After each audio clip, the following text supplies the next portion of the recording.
মহারাজ এখন বক্তব্য রাখবেন। মহারাজের বিষয়বস্তু হচ্ছে শিবজ্ঞানে জীব সেবা। মহারাজকে আসার জন্য অনুরোধ জানাচ্ছি।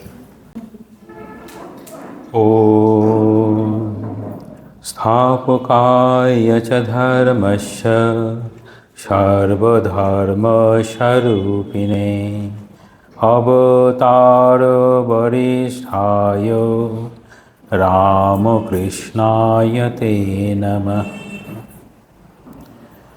ॐ नमः श्री ज्योतिराजाय विवेकानन्दशूरये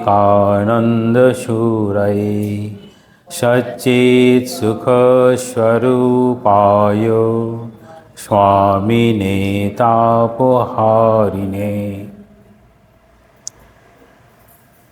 ঠাকুর মা স্বামীজির চরণে আমার ভূমিষ্ঠ প্রণাম। মঞ্চে উপবিষ্ট স্বামী রীতানন্দজি মহারাজকে আমার ভূমিষ্ঠ প্রণাম, স্বামী পার্থনানন্দজিকে আমার ভূমিষ্ঠ প্রণাম, স্বামী লক্ষ্মীকান্তানন্দজিকে আমার প্রণাম। বাকি সমস্ত রামকৃষ্ণ ভক্তমণ্ডলী সকলকে আমার যথাযথ সম্ভাষণ প্রণাম। আজকের ভক্ত সম্মেলন আমার বিষয় শিবজ্ঞানে জীব সেবা। শিবজ্ঞানে জীব সেবা এই কথাটি প্রথম বলেছেন শ্রীরামকৃষ্ণ নিজেই, সেই প্রসঙ্গ। আর সেটি এই বর্তমান দিনে আমরা যেমন দেখছি সেই ধর্মের আকারে রূপ নিয়েছে, সেটা হচ্ছে সেবা ধর্ম রূপে প্রকাশিত। এটি স্বামী বিবেকানন্দ প্রচার করেছেন। ঘটনাটার পরম্পরা দেখার জন্য আমি সরাসরি বিষয়বস্তু থেকে আসব। এই বিষয়ে যাওয়ার আগে গীতা থেকে কয়েকটি শ্লোক বলে নিচ্ছি।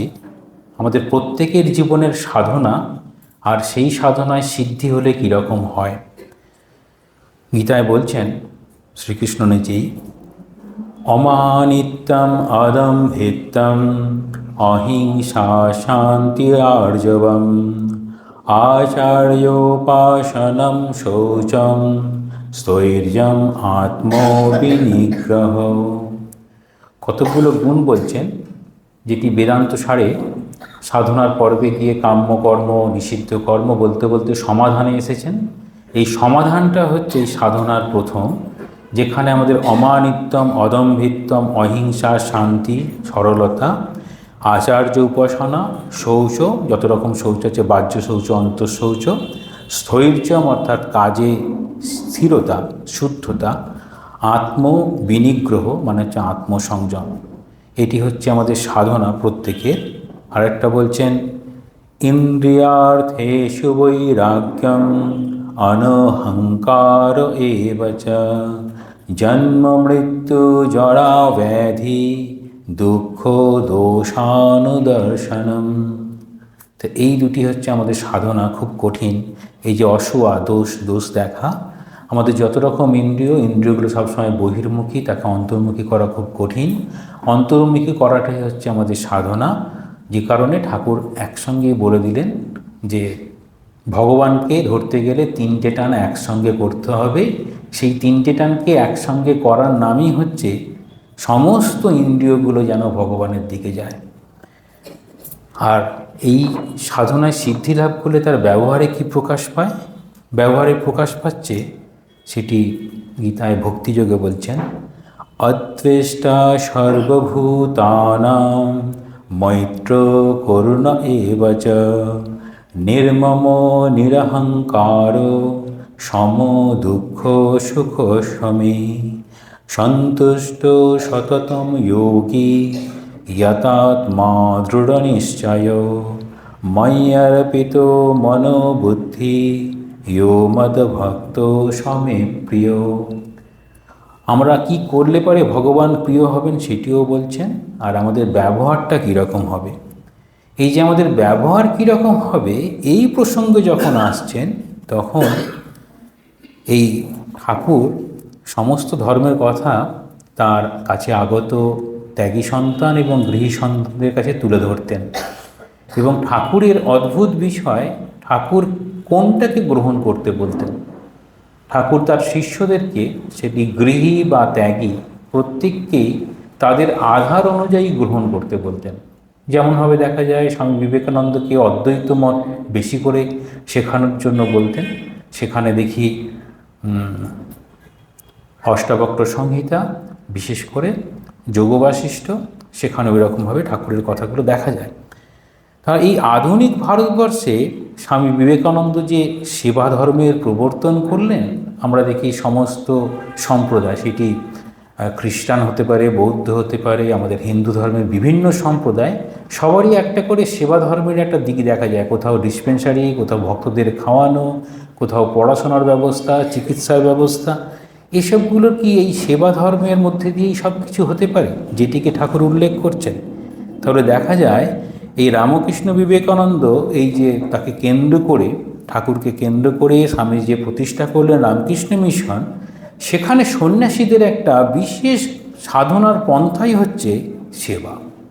দেখবেন সেখানে ঠাকুর সেবা হতে পারে, ভক্ত সেবা হতে পারে, গো সেবা, সমস্ত জায়গায় সেবাটাই যেন প্রধান।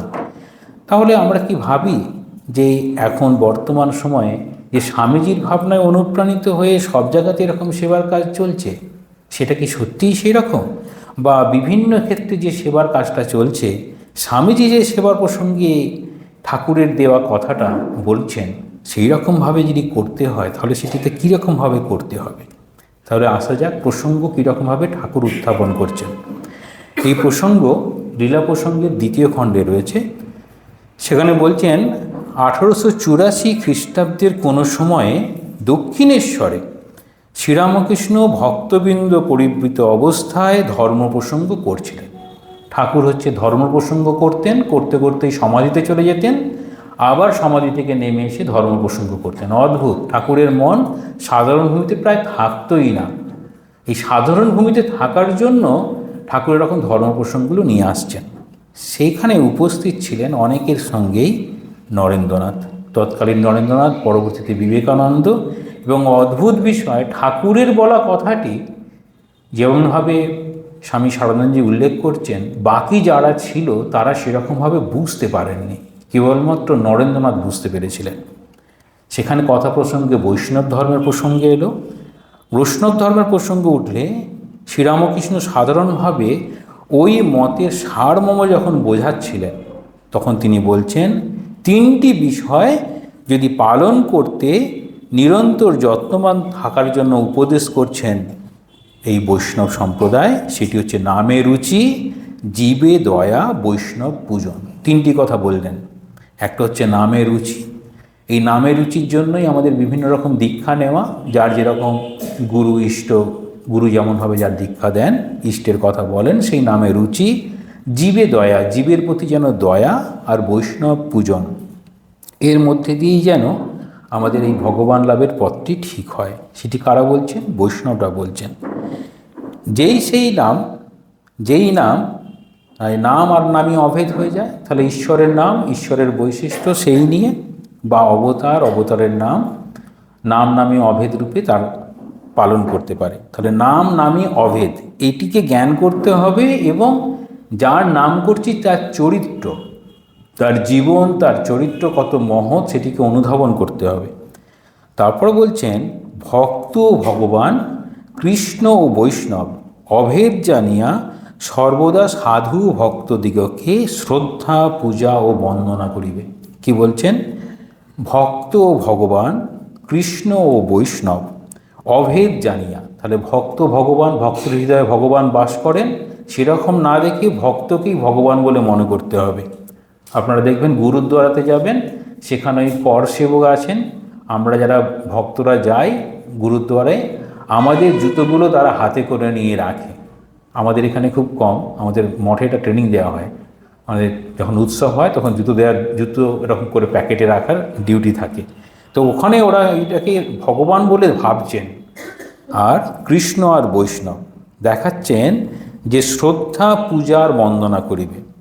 কৃষ্ণই জগৎ সংসার, একথা হৃদয়ে ধারণ করিয়া সর্বজীবে দয়া প্রকাশ করিবে। এই বিষয়টি উল্লেখ করছেন লীলা প্রসঙ্গে। তারপর বলছেন, এই যে সাধারণ অবস্থায় যখন কথা হয় তখন ঠাকুরের একরকম, তারপর ঠাকুর যেন ওখান থেকে সাধারণ অবস্থায় নেমে এলেন। নেমে আসার পরেই বলছেন সর্বজীবে দয়া পর্যন্ত বলিয়াই শ্রীরামকৃষ্ণ সহসা সমাধিস্থ হইয়া পড়িলেন। কতক্ষণ পরে অর্চবাদ্য যশায় উপস্থিত হইয়া বলিতে লাগিলেন, জীবে দয়া, জীবে দয়া, দূর শালা, কীটাণুকীট, তুই জীবকে দয়া করবি? দয়া করবার তুই কে? না না, জীবে দয়া নয়, শিবজ্ঞানে জীব সেবা। তাহলে প্রথমেই দেখি ঠাকুর কোনো মতকেই খণ্ডন করতে চাইতেন না। যেমন স্বামীজি যখন বলছেন এই যে বীরভাবের সাধনা, ঠাকুর তখন বলছেন বীরভাবের সাধনা মনে করবে যে বাড়ির খিড়কির একটা দরজা আছে, অর্থাৎ কারোরই ওরকম দোষ দর্শন করা বা কারোর ওরকম সব পথেরই এরকম থাকে, তাদের অসম্পূর্ণতাকে ঠাকুর পূর্ণতা দিচ্ছেন। কিন্তু এখানে বলছেন যে জীবে দয়া, জীবে দয়া বলেই দূর শালা কথাটা উল্লেখ করেই বলছেন কীটাণুকীট তুই জীবকে দয়া করবি। খেয়াল করবো এই বিষয়টা। তা শ্রোতাদের মধ্যেই অনেকেই আছেন। তখন নরেন্দ্রনাথ বলছেন, কি অদ্ভুত আলোকই আজ ঠাকুরের কথায় দেখিতে পাইলাম। তাহলে এই কথাতে অদ্ভুত দেখতে পাচ্ছেন। কীরকম? এই অদ্ভুতটা হচ্ছে স্বামীজি যখন আসছেন তখন তিনি তো কলেজের স্টুডেন্ট, তিনি পাশ্চাত্য দর্শন পড়েছেন, ভারতীয় দর্শন দেখছেন। এই ভারতীয় দর্শন যারা দেখি তারা দেখি ওই অদ্বৈত মত বা কোনো মতের সাধনা করতে গেলে তখন যেন এই বাড়ি পরিবার সব ছেড়ে দিয়ে হিমালয়ে যেতে হবে বা জঙ্গলে যেতে হবে, সেখানে গিয়ে ত্যাগ তপস্যায় রত হতে হবে। এই জগতের সব কিছুই যেন আমাদের বিক্ষেপের কারণ, মানে আমি যে পথে চলেছি সেই পথ থেকে সরিয়ে দেওয়ার জন্য যেন জগৎ উন্মুখ হয়ে আছে, এই রকম ধারণা। কিন্তু এটাকে অদ্ভুত বলছেন কেন না, জীবের মধ্যে যদি শিবকে দেখা সম্ভব হয় তাহলে তো আমাকে এই জগৎ ছেড়ে চলে যেতে হবে না। যেমনভাবে এই যোগ বাশিষ্ঠ যেমনভাবে বর্ণনা করছেন যে শ্রীরামচন্দ্র চেয়েছিলেন তিনি জগৎ সংসার থেকে চলে যাবেন, কিন্তু বশিষ্ঠদেব বলছেন বলো জগতের মধ্যে কি তিনি নেই? তাহলে জগতের মধ্যে তিনি আছেন, এই জ্ঞানটি বোধ করে আমাদের জগতে থাকতে হবে। বলতে গেলে তিনি অনেকগুলো প্রকরণ বলে বলছেন, যেমন বৈরাগ্য প্রকরণ, বাসনা উপশম প্রকরণ, বিভিন্ন প্রকরণের মাধ্যমে তিনি কিভাবে পৌঁছাতে হয় এরকম কথা উল্লেখ আছে। তো বলছেন প্রথমেই তিনি কি পেলেন? তিনি পেলেন এই সংসারে বেদান্তটাকে কর্মে পরিণত করা যায়। বেদান্ত কি বলে? যে জগতে একমাত্র ব্রহ্ম আছে। ব্রহ্মের সত্তা কীরকম? তিনি চৈতন্য সত্তা, আমার মধ্যেও সেই চৈতন্য সত্তা আছে, বাকি সবার মধ্যে সেই চৈতন্য সত্তা আছে। সেই চৈতন্য সত্তাকে যদি শিব জ্ঞান করা যায় তাহলে জীবকে সেবা করা সম্ভব। আর সেখানে আমাদের এই রকম বেদান্তের যে ধারণা যে এই জগৎটাকে নেতি নেতি করে প্রথমে শুরু করা, বেদান্ত শুরু করছেন জগৎটাকে নেতি নেতি করে, কিন্তু যখন সাধনায় সিদ্ধি লাভ করছেন তখন জীব ও ব্রহ্মৈব ন অপর, মানে জীবটা ব্রহ্মই, অন্য কিছু নয়, এই সিদ্ধান্তে পৌঁছায়। যদি আমরা বিবেক চূড়ামণির প্রথম দিক থেকে শুরু করি আর শেষের দিকে দেখি শিষ্য যখন ব্রহ্মজ্ঞান লাভ করেছেন তখন এই কথাগুলিই বলছেন। তাহলে বলছেন শ্রীরামকৃষ্ণের এই একটি ধারণা, এই যে শিবজ্ঞানে জীব সেবা, তাহলে কোনগুলোকে চুরমার করে দিল? প্রাচীন যে ধারণা ছিল যে জগৎ সংসার ছেড়ে বনে জঙ্গলে গুহায় গিয়ে না সাধনা করলে পরে ভগবান লাভ সম্ভব নয় বা ভগবানের পথে অগ্রসর হওয়া সম্ভব নয়, এই ধারণাটাকে তিনি একদম সরিয়ে দিলেন। এবার বলছেন অদ্বৈত জ্ঞান লাভ করিতে হইলে, এটি নরেন্দ্রনাথের কথা, অদ্বৈত জ্ঞান লাভ করিতে হইলে সংসার ও লোকসঙ্গ সর্বতোভাবে বর্জন করিয়া বনে যাইতে হইবে এবং ভক্তি ভালোবাসা প্রভৃতি কোমল ভাবসমূহকে হৃদয় হইতে সবলে উৎপাটিত করিয়া চিরকালের মতো দূরে নিক্ষেপ করিতে হইবে। এই কথাই এতকাল শুনিয়া আসিয়াছি। তাহলে অদ্বৈত মতে যারা চলে তারা বলে না, কোনো রকম হৃদয়ে ভালোবাসা রাখা যাবে না, একদম শুষ্ক, এই সংসারে কোনো কিছু নেই, সংসারে সবই দুঃখময়, তাহলে এই সংসার থেকে না গেলে সম্ভব হবে না। তাহলে বলছেন, তাহলে ঠাকুরের আজ ভাবাবাসে যে কথাগুলি বলছেন তাতে বোঝা গেল বনের বেদান্তকে ঘরে আনা যায়, সংসারের সকল কাজে উহাকে অবলম্বন করিতে পারা যায়। তাহলে বনের বেদান্ত, যেটি বনে গিয়ে ওই বেদান্তের চর্চা হতো, সেটিকে ঘরে আনা সম্ভব, সংসারের সকল কাজ ওই জ্ঞান দিয়ে করা সম্ভব। এবার এই শিবজ্ঞান করার বিষয়টি স্বামীজি আবার নিজে ব্যাখ্যা করছে। কীরকম? এটি অদ্বৈত ভাবনা থেকে প্রথমে বলবেন, তারপর ভক্তিপথ রাজযোগের পথ, তাতে কীরকমভাবে সম্ভব হয়। আর পরের দিকে নিয়ে আসবেন, আমি যে পথেই চলি না কেন সে পথ থেকে এই সেবা ধর্মটি করা সম্ভব। তাহলে বলছেন, মানব যাহা করিতেছে সে সকলই করুক, তাহাতে ক্ষতি নাই। কেবল প্রাণের সহিত এই কথা সর্বাগ্রে বিশ্বাস ও ধারণা করিলেই হইল, ঈশ্বরই জীব ও জগৎ রূপে তাহার সম্মুখে প্রকাশিত।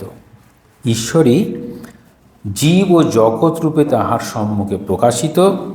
জীবনের প্রতি মুহূর্তে সে যাহাদিগের সংস্পর্শে আসিতেছে, যাহাদিগকে ভালোবাসিতেছে, যাহাদিগকে শ্রদ্ধা সম্মান ও দয়া করিতেছে, তাহারা সকলেই তাহার অংশ।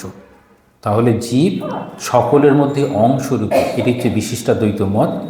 আমরা হচ্ছি সব অংশ, তিনি হচ্ছেন পূর্ণ। তাহলে তিনি পূর্ণ, আমরা সব অংশ স্বরূপ। সংসারের সকল ব্যক্তিকে যদি সে ওই রূপে শিবজ্ঞান করিতে পারে, তাহা হইলে আপনাকে বড় ভাবিয়া তাহাদের প্রতি রাগ, দ্বেষ, দম্ভ অথবা দয়া করিবার অবসর কোথায়। তাহলে আমরা যে গীতা অবলম্বনে বলছিলাম সাধনাটা কীরকম ছিল, সেটা হচ্ছে অমানিত্যম, অদম্ভিত্বম, অহিংসা, শান্তি, আর্জবম ইত্যাদি। এইগুলো জীবের প্রতি যদি আমরা ঈশ্বর বোধ রাখি, সেখানে শিববোধ রাখি, সহজেই সেটি সম্ভব হবে। কি না, রাগ, দেশ, দম্ভ অথবা দয়া করিবার অবসর কোথায়, কারণ সকলকে অংশ ভাবছি। এই রূপে শিবজ্ঞানে জীব সেবা করিতে করিতে চিত্তশুদ্ধি হয়। চিত্তশুদ্ধি অর্থাৎ যে চিত্ত, আমাদের মন, বুদ্ধি, চিত্ত, অহংকার, এই চিত্তে যত আমাদের এই ব্রহ্ম বিষয়ক বা ঈশ্বর বিষয়ক ভাবনাগুলো থাকবে, তত আমাদের চিত্তটা শুদ্ধ হবে। সেই কারণেই বুদ্ধি এবং শুদ্ধ বুদ্ধির মধ্যে অনেক পার্থক্য। শুধু বুদ্ধি জাগতিক কাজকর্মে যা সাহায্য করে, শুদ্ধ বুদ্ধি যে বুদ্ধি সর্ব কাজের মধ্যে ঈশ্বরের প্রেরণা যোগায়। তাহলে বলছেন, এই যে জীব সেবার মাধ্যমে কি হবে, চিত্ত শুদ্ধ হবে, সে স্বল্পকালের মধ্যে আপনাকেও চিদানন্দময় ঈশ্বরের অংশ, শুদ্ধ, বুদ্ধ, মুক্ত স্বভাব বলিয়া ধারণা করিতে পারিবে। তাহলে ব্রহ্মের স্বরূপ তিনি কীরকম, তিনি সৎ স্বরূপ, তিনি চিৎ অর্থাৎ জ্ঞান স্বরূপ, তিনি আনন্দ স্বরূপ। তাহলে আরেকটি বলা যায় তিনি নিত্য, শুদ্ধ, বুদ্ধ, মুক্ত, এইরকমভাবে। তো এরকমভাবে তিনি অদ্বয়, অনন্ত, এইরকমভাবে বলা হয়। কিন্তু যদি ভক্তির পদ হয়, এটা গেল অদ্বৈত পদ এবং বিশিষ্টাদ্বৈত। যদি ভক্তি পদ হয়, বলছেন যদি একই রকম মনোভাব যে আমি জীবকে সেবা করছি না, আমি শিবকে সেবা করছি। স্বামীজি একটি চিঠিতে খুব সুন্দর বলছেন, আমরা ভুল করে মনে করি আমরা মানুষের সেবা করি, আমরা আসলে নরনারায়ণের সেবা করি। তাহলে সেবা মানুষকে নয়, নরনারায়ণকে। পরে দেখাবেন যে মানুষের সেবা করাটা করতে গেলে কত কঠিন, কিন্তু ঈশ্বর বুদ্ধিতে সেবা করলে খুব সুবিধা আছে। তাহলে ভক্তিপথে যদি অগ্রসর হয় ওই রকমভাবে, কারণ যথার্থ ভক্তিপথে যদি যাওয়ার চেষ্টা হয়, তখন সর্বভূতেই সেই ঈশ্বরকেই দেখবেন, সেই প্রেমময়কে দেখবেন। সেবাকালে জীবকে একই রকমভাবে যদি নারায়ণ জ্ঞান করতে পারা যায়, তাহলে পরম ভক্তি লাভ সহজেই হতে পারে। আমরা সাধারণভাবে কীরকম না, আমরা কর্ম ছাড়া থাকতে পারি না। গীতাতেও বলা হয়েছে আমরা কর্ম ছাড়া থাকতে পারি না। তাহলে কর্ম আমাদের করতেই হবে, কিন্তু সেই কর্ম কীরকম, নিরন্তর তার কথা স্মরণ করে কর্ম করতে হবে। বলছেন যদি শুধু কর্ম মধ্য দিয়ে যায়, কর্মের জন্যই কর্ম করো, ওয়ার্ক ফর ওয়ার্কসে, বা সমস্ত কর্ম করার পরে সেটিকে ভগবানের চরণে অর্পণ যদি করা যায়, এই দুইভাবেই কর্মযোগ করা সম্ভব। তাহলে কর্মযোগের মাধ্যমে তিনি পৌঁছাতে পারেন। আবার যদি রাজযোগী হয়, অর্থাৎ রাজযোগ কী করেন, আমাদের দেহটাকে নিয়ন্ত্রণ, শ্বাস প্রণালী, মনটাকে একাগ্র করা, সব কিছু, যত কিছু কাজ করছি সব কিছুর ভাবনাতে যদি তিনিই থাকেন, তাহলে সেই রকমভাবে যখন করার চেষ্টা করবেন, তখন বলছেন রাজযোগীও তন্নিষ্ঠ সেবার মধ্যে আত্মসমাহিত হওয়ার সহজে শক্তি অর্জন করতে পারবেন। এইসব তো ভাবলেন, এইসব ভাবাটা পরের দিকে বলেছেন। কিন্তু ওই লীলা প্রসঙ্গে কীরকম বলছেন, ভগবান যদি কোনো দিন দেন, তো আজ যাহা শুনিলাম এই অদ্ভুত সত্য সংসারে সর্বত্র প্রচার করিব। সংসারে সর্বত্র প্রচার করবেন। আগে কি ছিল, আমাদের বিশেষ বিশেষ জ্ঞান ছাড়া আমরা কখনো ওই জায়গায় পৌঁছাতে পারতাম না। কোন জায়গায়? যে ভগবান লাভের পথ কিভাবে পৌঁছাবো, সেখানে সাধন চতুষ্টয় বলা হবে। সেখানে বলছেন সকলের কাছে তুলে ধরবো। কাদের কাছে? পণ্ডিত, মূর্খ, ধনী, দরিদ্র, ব্রাহ্মণ, চণ্ডাল, সকলকে শুনিয়া মোহিত করিব, সকলকে শোনাবেন। তাহলে আগে কীরকম ছিল? আগে বলা হতো, যেটি বিবেক চূড়ামণিতে বলছেন, সেখানে বলছেন আদৌ নিত্যানিত্য বস্তু বিবেক পরিগণ্যতে ইহ অমূর্ত ফলভোগ বিরাগ তৎ অনন্তরম সমাধি ষটক সম্পত্তি মুমুক্ষুত্বম ইতি স্ফুটম। তাহলে বলছেন কি কি করতে হবে? নিত্য আর অনিত্য এই সম্পর্কে যেন আমাদের বিবেক জাগ্রত থাকে। এটা নিত্য, এটা অনিত্য। যেমন মহারাজ বলছেন আমাদের নিত্য হচ্ছে ভগবান নিত্য, আর আমরা হচ্ছে অনিত্য। জগতে আসি, জন্মাই, চলে যাই, এই জগৎটা আমাদের কাছে অনিত্য। তাহলে এই বেদান্তের পরিভাষায় জগৎটা এই কারণে মিথ্যা, পরিবর্তনশীল বলে, একমাত্র ব্রহ্মই সত্য, তিনি অপরিবর্তনীয় সত্তা বলে। ইহ অমূর্ত ফলভোগ বৈরাগ, মানে এই জগতে এবং পরজগতে যা কিছু ভোগের আকাঙ্ক্ষা, তাহলে ভোগের আকাঙ্ক্ষা থেকে দূরে। তাহলে বৈরাগ্য হচ্ছে এই জাগতিক বিষয় থেকে দূরে আর ভগবানের দিকে যাওয়ার চেষ্টা। ঠাকুর বলছেন যত পূর্ব দিকে যাবে পশ্চিম দিক দূরে পড়বে, এই রকম। তারপরে বলছেন সমাধি ষটক সম্পত্তি, সমদম, উপরতি ইত্যাদি। এই রকম বিষয়গুলো করাও সাধারণ মানুষের পক্ষে সম্ভব নয়। কিন্তু আমাদের প্রত্যেকের কোথায় যেতে হবে? শেষে অন্তিম স্থান কোথায়? না ভগবানই আমাদের অন্তিম স্থান। স্বামীজি বলছেন আমরা অনন্ত থেকে আসি, আবার অনন্তে ফিরে যাই। ঠাকুর বলছেন আমাদের মনুষ্য জীবনের উদ্দেশ্য হচ্ছে ভগবান লাভ। তাহলে সেই মানুষটা পণ্ডিত, মূর্খ, ধনী, দরিদ্র, ব্রাহ্মণ, চণ্ডাল, যে কেউ হোক না কেন, প্রত্যেকেরই ভগবান লাভের অধিকার আছে। সেটিকে জানানোর জন্য স্বামীজি এরকম সহজ পন্থা, সবাই আমরা চেষ্টা করলে পারবো, এই পন্থাটাকে তিনি তুলে ধরলেন। আচ্ছা, এই পন্থাটা তার মধ্যে বারবার আসছে। সেই পন্থাটাই স্বামীজি পরবর্তীতে ওই প্র্যাকটিক্যাল বেদান্ত, মানে কর্মজীবনে বেদান্ত বা কর্মে পরিণত বেদান্ত, সেটি বাণী রচনায় পাবেন। সেখানে উল্লেখ করছেন কিভাবে এটিকে প্রকাশ করা সম্ভব। তাহলে সর্বকাজে সর্বক্ষেত্রে সেটি সম্ভব হয়, সেটিকেই তুলে ধরছেন নিবেদিতা। সেটি বলছেন কোথায় কোথায় এটা দেখানো সম্ভব, বাণী রচনার ভূমিকা এটি রয়েছে। বলছেন ধর্ম কেবল উপাসনা গৃহে নয়। ধর্মটা কেবলমাত্র যখন মন্দিরে গেলাম সেটি ধর্ম হবে, কেবলমাত্র সেটি নয়। পূজার ক্ষেত্রটাই ধর্ম, তা নয়। কলকারখানা, কৃষিক্ষেত্র, গৃহাঙ্গন সহ সর্বত্র উপলব্ধির পথরূপে বর্তমান। সব জায়গাতেই তিনিই আছেন, আমাদের ভাবতে হবে। সেজন্য বলছেন এই জীবনটাই ধর্ম, লাইফ ইজ ইটসেলফ রিলিজিয়ান। এই জীবনটাই ধর্ম। তাহলে আমরা যদি মনে করি এই জীবনেই যদি ধর্ম এরকমভাবে আসে, তাহলে সেখানে এই শিবজ্ঞানের জীব সেবার বিষয়টি স্থান কীরকম? তাহলে প্রথমে বললেন যে শিব জ্ঞান করতে হবে, জীবের মধ্যে শিবটাকে জ্ঞান করতে হবে, দয়ার দৃষ্টি নয়, আমাদের সেবার দৃষ্টিতে। এখন নিয়ে আসছেন দ্বিতীয় ভাবনা। আমরা ভাবি যে ঠাকুর তো কারুর মতের বিরুদ্ধে যেতেন না, প্রত্যেকেই স্বাধীনতা দিতেন তাদের মত অনুযায়ী। তাহলে শ্রীরামকৃষ্ণ এই বৈষ্ণবদের যে জীবে দয়া, এই তত্ত্বটাকে কি ধিক্কার দিলেন, বা সেটাকে বিপরীতভাবে দেখছেন? আমরা স্বামীজির কতগুলো জায়গা দেখতে পাবো। স্বামীজি একটা চিঠিতে বিশেষ করে বলছেন দয়া এবং প্রেমের মধ্যে পার্থক্য কী। সত্যিকারের প্রেম সেটি একরকম, আর দয়াটি একরকম। তাহলে বলছেন নাম নামী অভেদ, ভক্ত ভগবান অভেদ, কৃষ্ণ বৈষ্ণব অভেদ, এইসবগুলো অভেদ ভেবে বৈষ্ণবরা এটা করতেন। তাহলে বৈষ্ণবদের মূলত বিষয়বস্তু ছিল দ্বৈতভাবে সাধনা, সেখানে এটি করা সম্ভব। তাহলে তৃতীয় ক্ষেত্রে মনে হতে পারে যে অনেক সময় এই দয়াটা এইরকমভাবে ঠাকুর বললে, ঠাকুর কি কখনো দয়াকে উচ্চ আসন দেননি? না, দয়াকে উচ্চ আসন দিয়েছেন। ঠাকুর দয়াকে খুব উচ্চ আসন দিয়েছেন। ঠাকুর বলছেন দয়া তো অবশ্যই খুব ভালো। মায়ের কথায় দেখবেন যার মধ্যে দয়া নেই সে কি মানুষ? অদ্ভুত। মা বলছেন যদি দয়াটা না থাকে সে কি মানুষ হতে পারে? হতেই পারে না। তাহলে মানুষের মধ্যে দয়া অবশ্যই থাকবে। তাহলে মানুষ এই রকম। তাহলে আমরা যদি ওই রকম ভাবি, সাধারণ মানুষ যতক্ষণ না এক ভাবতে পারছি ততক্ষণ আমরা হয়ে গেলাম কীটাণুকীট। মানে ওই বোধটা যদি না আসে কৃষ্ণ বৈষ্ণব এক, ভক্ত ভগবান এক, তাদেরকে সেবার মাধ্যমে আমি ওই জায়গায় যেতে পারি। যদি না হয় তাহলে অন্যরকম। আমরা একটা কথামৃতের একটা প্রসঙ্গে ঠাকুর নিয়ে আসছেন কীরকম, সেটা ঈশ্বরচন্দ্র বিদ্যাসাগর প্রসঙ্গে বলছেন যে ঈশ্বরচন্দ্র বিদ্যাসাগর দয়া করতেন, মানুষকে খুব ভালো করতেন। ঠাকুর বলছেন এইরকম দয়াটা খুব ভালো, দয়া আর মায়া কিন্তু অনেক তফাৎ। তাহলে দয়া এবং মায়ার মধ্যে অনেক তফাৎ আছে। দয়া ভালো, মায়া ভালো নয়।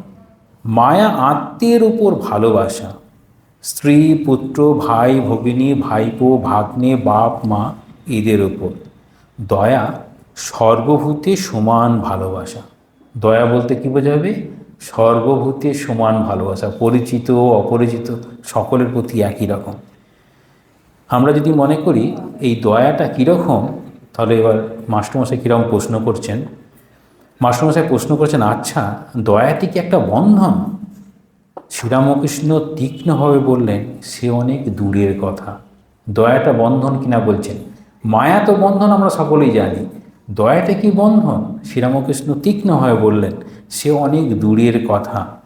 দয়া সত্যগুণ থেকে হয়, সত্যগুণে পালন, রজগুণে সৃষ্টি, তমগুণে সংহার। ঠাকুর খুব অল্প অল্প কথা বলতেন, খুব গুরুত্বপূর্ণ কথা। সত্যগুণে পালন, রজগুণে সৃষ্টি, তমগুণে সংহার। কিন্তু ব্রহ্ম সত্য রজ তম 3 গুণের পার। অদ্ভুত বলছেন, সত্য রজতম 3 গুণের পার, অর্থাৎ এই প্রকৃতির পার। তাহলে প্রকৃতির মধ্যে ধরে রাখবে যে, সে তাহলে বন্ধন। প্রকৃতির মধ্যে ধরে রাখার চেষ্টা হয় তাহলে বন্ধন। আমরা দেখি সেই নহুষ রাজা, সেই আমরা অজগরের মতো জীবন হলো, কখনো হরিণকে ভালোবেসে পরবর্তী জীবনে হরিণ হয়ে জন্মালো, এইসবগুলো বলছেন। মানে কখনো কোনোভাবেই ওই ঈশ্বর বুদ্ধি ছাড়া অন্য কোনো বুদ্ধি এলে পারে সেটি বন্ধন হয়ে যাবে, আবার আমাদের জন্মের কারণ হবে, প্রারব্ধ হয়ে জন্ম হয়ে যাবে। তাহলে দয়া প্রসঙ্গে যে বিষয়গুলো বলছেন সেটি তাহলে এই শিবজ্ঞানে যে দয়া, শিবজ্ঞানে জীব সেবা যখন আসবেন সেই প্রসঙ্গের উক্তি থেকে এই বৈষ্ণব বিরোধী ভাব আমরা ভাবতে পারি। কিন্তু এই বৈষ্ণব বিরোধী ভাবটা স্বামীজি একটি চিঠিতে উল্লেখ করছেন, তারা যেটি করেন সেটি ঠিক, আমরা যেটি করি সেটি আমরা ঠিক। ঠাকুর কেন বললেন? তাহলে আমরা দেখি স্বামীজি একটা চিঠি লিখছেন আলমোড়া থেকে 3 জুলাই 1897, 3রা জুলাই 1897 শরৎচন্দ্র চক্রবর্তীকে লিখছেন। কীরকম? শ্রীরামকৃষ্ণ প্রবর্তিত সেবা প্রেম তত্ত্বের পার্থক্য বোঝানোর জন্য এটি লিখছেন। সর্বেশ্বর যিনি, মানে ঈশ্বর সর্বেশ্বর যিনি, তিনি ব্যক্তিবিশেষ হইতে পারে না। কাদের ধারণা? তিনি ব্যক্তিবিশেষ নন, সেটি হচ্ছে অদ্বৈত ধারণা। তিনি ব্যক্তিবিশেষ নন, তিনি ব্যক্তিবিশেষ দ্বৈত ধারণা। তিনি সকলের সমষ্টি রূপ, তিনি সমষ্টি রূপে সকলের প্রত্যক্ষ। অতএব যখন জীব ও ঈশ্বর স্বরূপত অভিন্ন, তখন জীবের সেবা ও ঈশ্বরের প্রেম 2 এক। কি বলছেন? জীব ও ঈশ্বর যখন স্বরূপিত অভিন্ন, এই স্বরূপিত অভিন্ন কেন বলছেন? আমার মধ্যেও সেই ঈশ্বরিত্ব ভাব আছে, আর সকলের, আর ঈশ্বরের মধ্যেও আছে। ওই বেষ্টি সমষ্টি, সেখান থেকে আমরা বেষ্টি উপহিত চৈতন্য, সেটা সমষ্টি উপহিত চৈতন্য, সমষ্টি উপহিত চৈতন্য হলে ওই জায়গায় পৌঁছানো যায়। তখন বলছেন জীবের সেবা ও ঈশ্বরের প্রেম 2 এক। জীবকে জীব বুদ্ধিতে যে সেবা করা হয় তাহা দয়া, প্রেম নহে। জীবকে জীব বুদ্ধিতে যদি সেবা করা হয় তার নাম হচ্ছে দয়া, প্রেম নহে। আর আত্মবুদ্ধি অর্থাৎ ব্রহ্মবুদ্ধি বা তার মধ্যে ঈশ্বর বুদ্ধি, আত্মবুদ্ধিতে যে জীবের সেবা করা হয় তার নাম প্রেম। অর্থাৎ কাউকে যদি দয়া ঈশ্বরীয় ভাব থেকে করা হয় তার নাম হবে প্রেম। আত্মা যে সকলেরই প্রেমাস্পদ, তাহা শ্রুতি স্মৃতি প্রত্যক্ষ। মানে শাস্ত্র বলছেন আত্মা সেটি সকলের প্রেমাস্পদ। কেন? তিনি প্রেম স্বরূপ।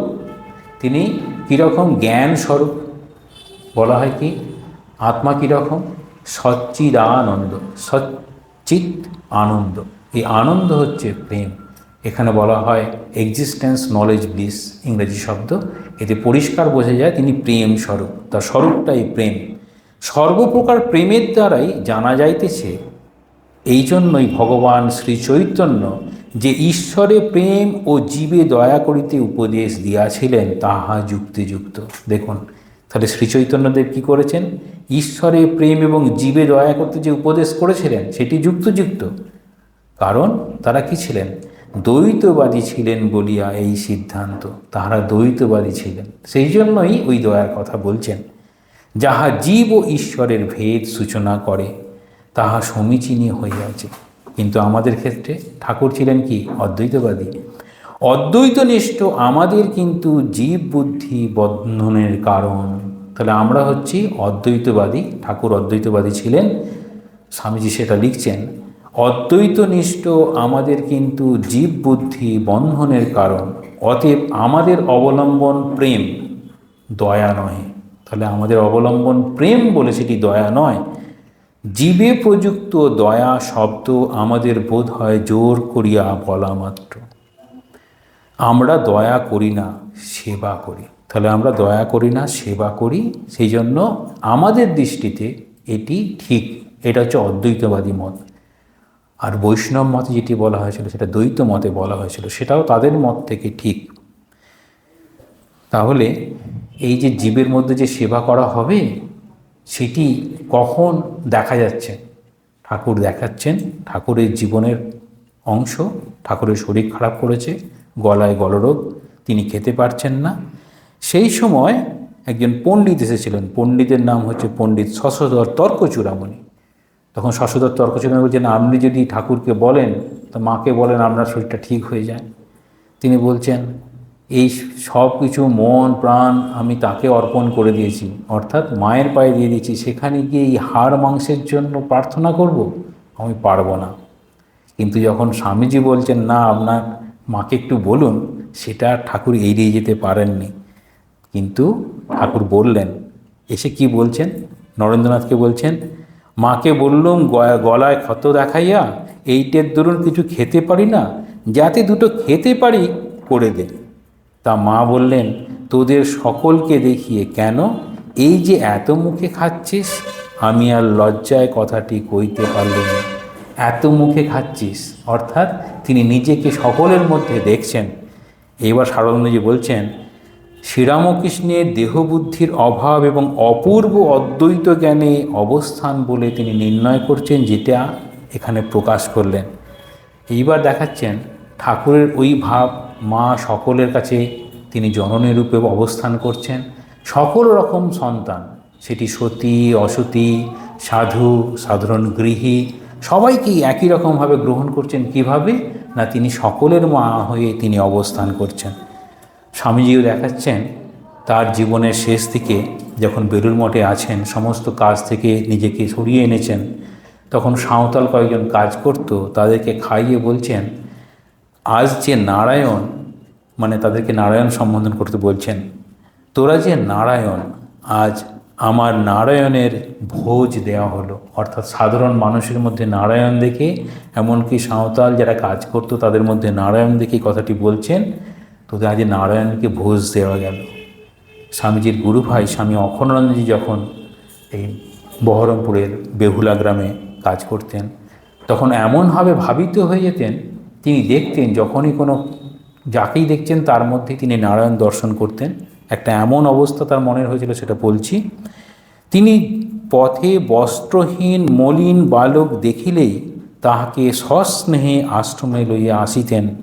তাহার গায়ের ধুলো ঝাড়িয়া তেল মাখাইয়া সাবান দিয়া গরম জলে স্নান করাইতে করাইতে গভীর ভাবের সহিত নারায়ণের স্নান মন্ত্র পুরুষ সূক্ত উচ্চারণ করিতেন।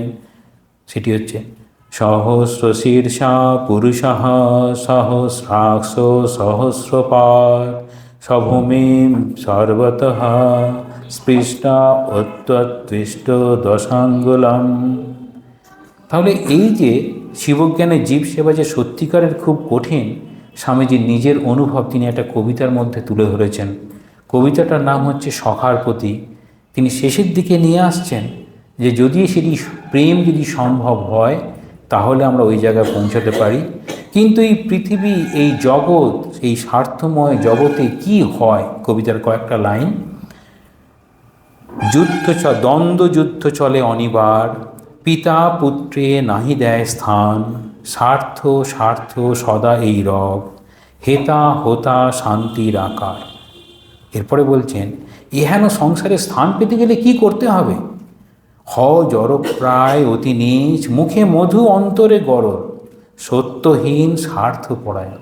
জগতে স্থান পেতে গেলে কি করতে হবে? আপনি ঠাকুরের কাছে স্থান পেতে গেলে একরকম, জগতের কাছে স্থান পেতে গেলে একরকম। জগতে যদি স্থান পেতে হয় কি করতে হবে? জড়প্রায় অতি নীচ, মুখে মধু অন্তরে গরল, সত্যহীন স্বার্থপরায়ণ। জগতে রূপ দেখাচ্ছেন। আর পৃথিবীতে যদি উচ্চমনা মানুষ, যারা সকলের জন্য ভাবে, নিজের পাশাপাশি নিজে যেমন ভালো থাকতে চায়, সকলকেই ভালো রাখতে চায়, তারা কীরকম ভাবছে? তারা ভাবছে, এবং তাদের ভাবনার কথা, যত উচ্চ তোমার হৃদয় তত দুঃখ জানিও নিশ্চয়, হৃদিবান নিঃস্বার্থ প্রেমিক এ জগতে নাহি তব স্থান। তাহলে ভালো মানুষের কীরকম কষ্টের কারণ হচ্ছে? বলছেন, যত উচ্চ তোমার হৃদয়, যত তোমার হৃদয়টা বড় হবে, তত দুঃখ জানিও নিশ্চয়। স্বামীজির জীবনের কষ্ট দেখি, গুরু ভাইদের জীবনের কষ্ট দেখি, এসবগুলো কারণ। তাহলে বলছেন, আমরা কি সত্যিকারের সুখ লাভ করতে পারবো? সত্যিকারের সুখ লাভ করতে গেলে আমাদের কি করতে হবে? বলছেন, মন্ত্র তন্ত্র প্রাণ নিয়মন, মতামত দর্শন বিজ্ঞান, ত্যাগ ভোগ বুদ্ধির বিভ্রম, প্রেম প্রেম এই মাত্র ধন।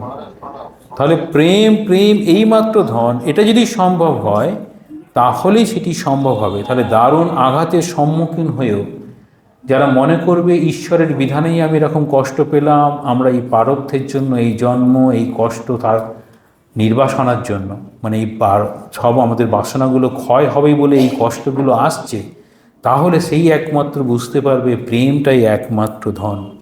তারপর বাস্তবের মুখোমুখি হয়ে কি হয়, আমরা কি বলি? পক্ষহীন শোনো বিহঙ্গম, এ যে নহে পথ পালাবার, বারংবার পাইছ আঘাত, কেন করো বৃথায় উদ্যম। পালাবার চেষ্টা করছে, তার ডানাটাই কেটে গেছে, তাহলে সম্ভব নয়। ছাড়ো বিদ্যা জব যোগ্য বল, স্বার্থহীন প্রেম যে সম্বল, দেখো শিক্ষা দেয় পতঙ্গম, অগ্নিশিখা করি আলিঙ্গন। তাহলে অগ্নিশিখাকে আলিঙ্গন করার জন্য পতঙ্গগুলো মৃত্যুবরণ করছে, সেই জন্যই তার এই অবস্থা। সেই জন্য স্বামীজি বলছেন প্রেমের জন্যই প্রেম, তবেই সেটি সম্ভব হবে। শেষের দিকে এসে কবিতায় বলছেন, বহু মুখে সম্মুখে তোমার, ছাড়ি কোথা খুঁজছ ঈশ্বর, জীবে প্রেম করে যেই জন সেই জন সেবিছে ঈশ্বর। তাহলে জীবে প্রেম করা যদি সম্ভব হয় তাহলে সেটি সম্ভব। এবার আমাদের মনে হবে সেটি কি সাময়িক না স্থায়ী? সাময়িক সেবা দেব না স্থায়ী সেবা দেব? সাময়িক সেবার জন্য আমাদের কি হয়? রামকৃষ্ণ মঠ মিশনের সাময়িক সেবা, হঠাৎ দুর্ভিক্ষ, এখন আর সেটি হয় না, কিন্তু ভূমিকম্প বন্যা হঠাৎ করে এলো, তাহলে সেখানে যে জীবন দান প্রাণ দান সেগুলো দেওয়া সম্ভব হলো। স্থায়ী সমাধান ঠিক মতো শিক্ষা, যে শিক্ষার মাধ্যমে সে নিজেদেরকে গড়ে তুলতে পারে। পত্রাবলী একটি জায়গায় বলছেন যে প্রকৃত শিক্ষার অভাবে জগতের যত ঐশ্বর্য আছে একটি গ্রামের জন্য পর্যাপ্ত নয়। তাহলে ঐশ্বর্য দিয়ে মানুষের কখনো উন্নতি হতে পারে না, প্রকৃত শিক্ষা যদি না থাকে। সেই জন্য বলছেন আমরা কি করব? আমরা জীবন্ত ঈশ্বরকে পূজা করতে চাই। ঈশ্বরের সন্ধানে কোথায় ধাবিত তোমরা? যদি তার সন্ধান না পাও নিজের হৃদয়ে এবং প্রতিটি প্রাণের মধ্যে, যদি তাকে দেখতে না পাও, ওই লোকটির মধ্যে মাথায় মোট নিয়ে গলদঘর্ম হয়ে চলেছে পথে, তাহলে কোথায় পাবে তাকে? নিশ্চয় যেন সৃষ্টির সব কিছু মন্দির, আর শ্রেষ্ঠ মন্দির এই মানব দেহ। মন্দিরের মধ্যে হচ্ছে তাজমহল। তাহলে মন্দিরের মধ্যে তাজমহল, এই সৃষ্টির এরকম জায়গা। ঠিক স্বামীজির একজন শিষ্য, যিনি তার জীবনের পুরোটাই কাটিয়েছেন এই সেবার কাজের মধ্যে দিয়ে, তার যখন সমাধি লাভ হলো, মৃত্যুবরণ করলেন, তারপরে তার লেখা হলো উদ্বোধনে স্বামীজি প্রচারিত নরনারায়ণের সেবা দ্বারা তিনি সেই পদ লাভ করিয়াছেন, যে পদ জ্ঞানীরা বিচারের দ্বারা, ভক্তেরা ভজন দ্বারা এবং যোগীরা ধ্যান দ্বারা লাভ করেন। তাহলে তার নাম হচ্ছে স্বামী নিশ্চয়ানন্দ। তাহলে মহারাজের এরকম জীবন, ঠাকুরের ভাবনা, স্বামীজির ভাবনা যদি কর্মে পরিণত হয়, তাহলে আমরাও এই জীবনে সেই পরম প্রেমাস্পদ ঠাকুরকে উপলব্ধি করতে পারবো, আমাদের জীবনটা সম্পূর্ণ করতে পারবো। কারণ আমাদের প্রকৃত উদ্দেশ্য এই জীবন, এই জীবনের অন্তে যেন ঠাকুরের পাদপদ্মে আমাদের স্থান হয়। ঠাকুরের নির্দিষ্ট পথে শিবজ্ঞানে জীব সেবা, অর্থাৎ অসুয়া বুদ্ধি দূরে রেখে ও কাজ করা খুব কঠিন। যতদূর সম্ভব নিজের মনকে শুদ্ধ করা, চিত্তশুদ্ধির মাধ্যমেই তার কাছে পৌঁছানো যায়। সেটি কর্ম, জ্ঞান, ভক্তি সব কিছুর মধ্যেই হতে পারে। এই সেবার মধ্যে দিয়ে সবগুলো একসঙ্গে করা সম্ভব। ওম শান্তি শান্তি শান্তি। হরি ওম তৎসৎ। শ্রীরামকৃষ্ণার্পণমস্তু।